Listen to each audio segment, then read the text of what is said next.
Hey guys, today we're going to be talking about irony and how we find it in the pieces of literature we're reading. What is irony? Irony is about our expectations. What am I, the reader, expecting? Irony is when the opposite of what expected happens. When I'm expecting one thing, but the opposite happens. That's irony.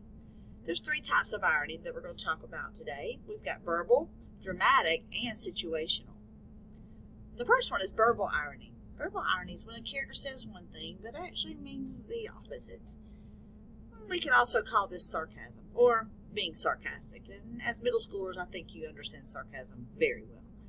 So examples. Let's say the coach walks into the locker room and says, "Woo, the locker room smells really good." Of course, the coach does not mean the locker room smells good. He's just being sarcastic.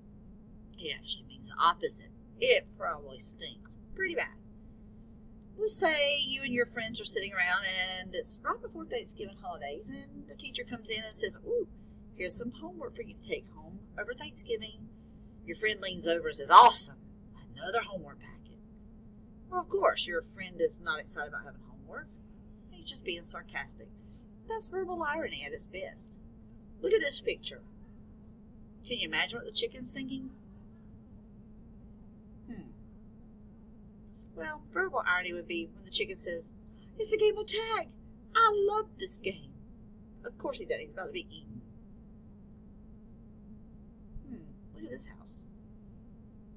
Let's say you bring your friend home to your house, and this is your house. Your friend says, "Ooh, what a lovely home you have." Do you think they're being honest? Of course not. They're being sarcastic. Verbal irony is the simplest type of irony because we use it every day when you say one thing but you actually mean the opposite. It has a tone of sarcasm, as I said earlier. So let's do some examples from Disney, because I like to use videos. In Beauty and the Beast, Belle tells Gaston, I don't deserve you," when in reality Gaston is the one who doesn't deserve Belle.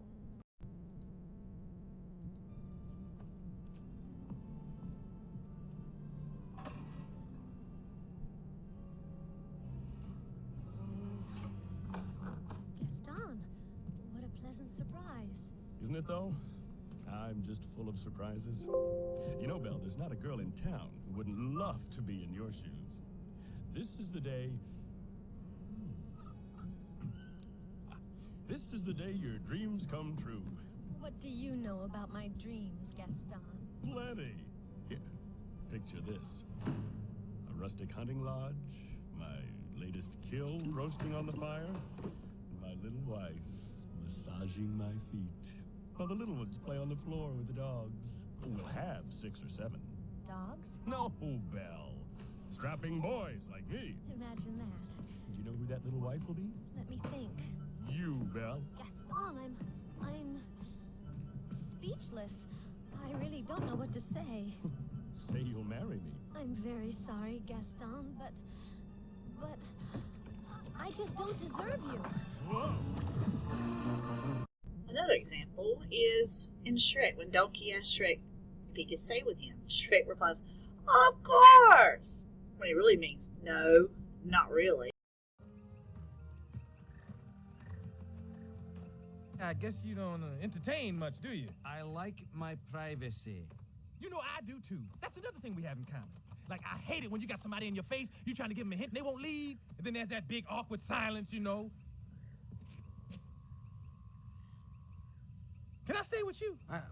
What? Can I stay with you, please? Of course. Really? No. Please, I don't want to go back there. You don't know what it's like to be considered a freak. Well, maybe you do, but In this next piece, watch how the guy in the plaid shirt uses sarcasm. And the guy in the green shirt is really trying to figure out this verbal irony and can't quite do it. How's lunch? Fish sticks, a gourmet masterpiece. That bad, huh? I'll pass. Oh, yippee, more for me. Wait, you do really like them? Hey, these are pretty good.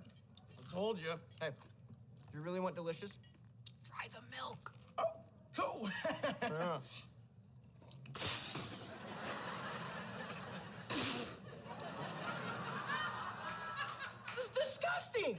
It tastes spoiled.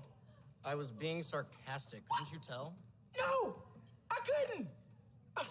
Skip, you know, sometimes with the way you say things, it's really hard to tell whether you're being sarcastic or not. Really?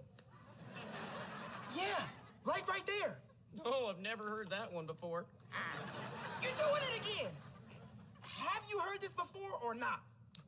Yeah, Artie, because I was born with a disease that makes me sound sarcastic all the time. All right. I was just trying to help, and now you're being mean.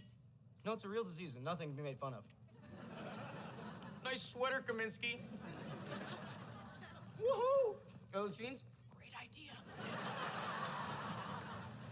Oh, hey, Herman. Nice fro, buddy, because that look is coming back. Oh! Oh, man. That dude just punched you, and you were trying to give him a compliment. The man has a disease. Actually, that time I was being sarcastic. Did you see that thing? It looks like an electrocuted beaver.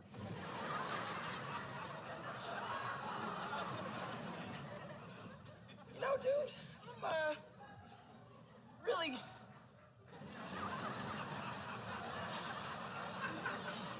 You know, dude, I'm really glad you told me about this condition of yours. Because I think a lot of people misunderstand you. Aw, thanks, buddy. Your sympathy means the world to me. Great. I think. Let's look at this house. We walk up to this house and your friend says, "Wow, what a shack." Of course he's being sarcastic. Verbal sarcasm. Verbal irony. Mom walks in and says, "Oh good, you found the paint." You think she's being serious? No, that's a little sarcasm. Alright, the second type of irony we're going to talk about is dramatic irony. Dramatic irony is when the reader understands more about the events of the story than the actual character in the story. You know something that the character doesn't. And I know most of your eyes are already on the picture. If you look over here, it looks like the boy's drowning. He's terrified. But we see something below the surface. We see something that he doesn't see. We see that really and truly all he has to do is step down and he can touch bottom. He's not going to drown.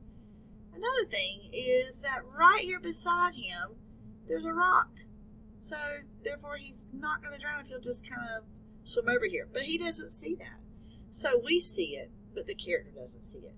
That is dramatic irony. And when it comes to dramatic irony, the audience knows more about the character. This can be funny, or it actually could be tragic when we watch the boy drown. Look at this example.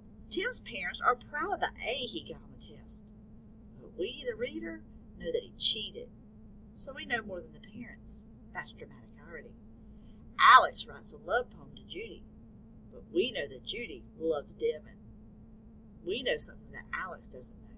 So it's kind of tragic that we see Alex making a fool of himself writing a love letter to, or a love poem to Judy. Dramatic irony is when the reader understands more about the events of the story than the character does. And an author uses dramatic irony to keep the audience engaged, to keep them actively involved in the storyline, to see what's going to happen next. Let's check out these videos.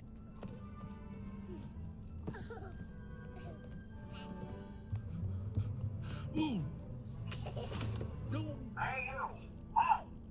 He's the one. The one from the commercial. That's him. Can we get an autograph? Oh, sure. No problem. If you can make that out to Stephanie, my daughter. Yes. Let's see. From your scary friend, best wishes. I said, if you talk to me like that again, we're through. What did she say? You know my mom. She sent me to my room. See you guys later. Take it easy. Bottom up.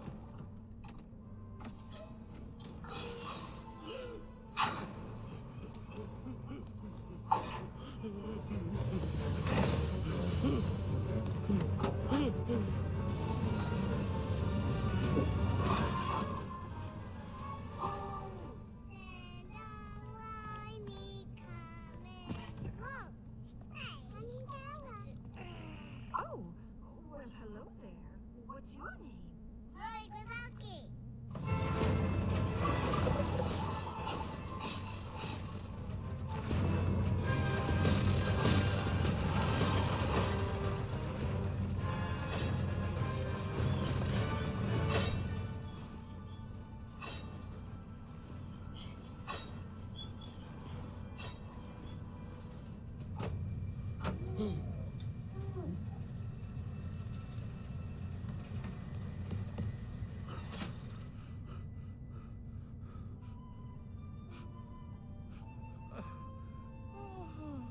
course, that's funny because we know that Boo is actually okay, but Sully, not so much. He's thinking she has been chopped to pieces, but we know she's okay, so we know more than Sully.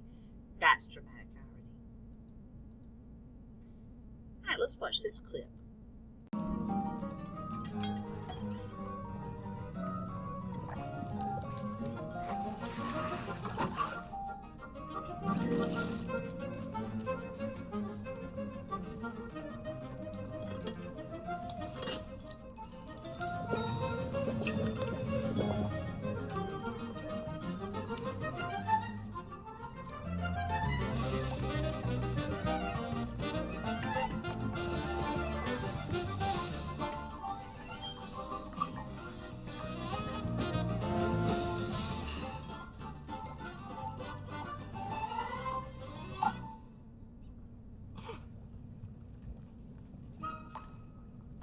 The soap! Where is the soap? Out of my way! Oh, the garbage! Of course, in that clip, we know that the rat is the one who's cooked the delicious soup, but the head chef has no idea. That is dramatic irony. Hold on, Simba!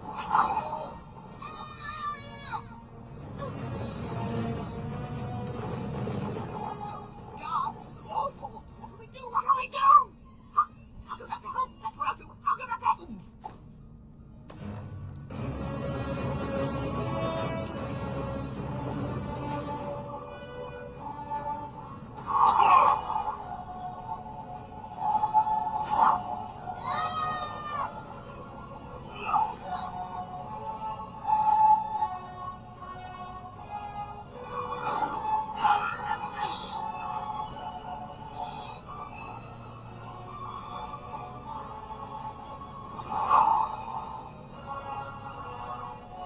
What we're about to watch is when Scar kills Mufasa.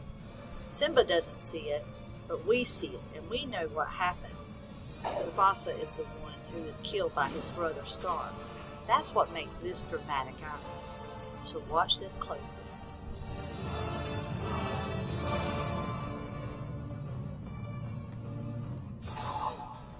Stop! Brother, help me!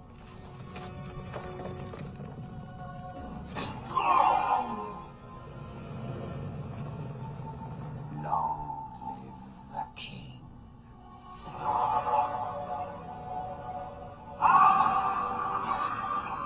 Once again, we see in this clip from The Lion King that Mufasa is killed by his brother Scar. We see it, but Simba doesn't see it. Therefore, that's an example of dramatic irony. We know something that the main character doesn't know. That's the second type of irony, dramatic irony. We're going to learn about one more type of irony, situational irony, but that will be in the next video.